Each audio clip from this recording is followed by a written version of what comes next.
Hi, iTechie is here. Ang tatalakayin natin ay Top 10 na pampaswerte sa January. Happy New Year sa lahat.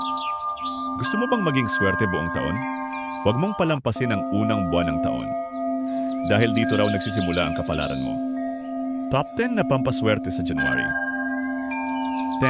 Maglagay ng barya sa pitaka bago unang lumabas ng bahay. 9. Magsuot ng maliwanag na kulay sa unang linggo ng January. 8. Linisin ang bahay, lalo na ang pintuan at bintana.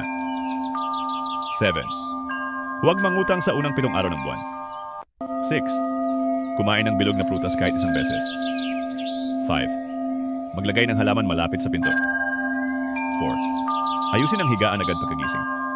3. Magpasalamat kahit sa maliit na bagay. 2.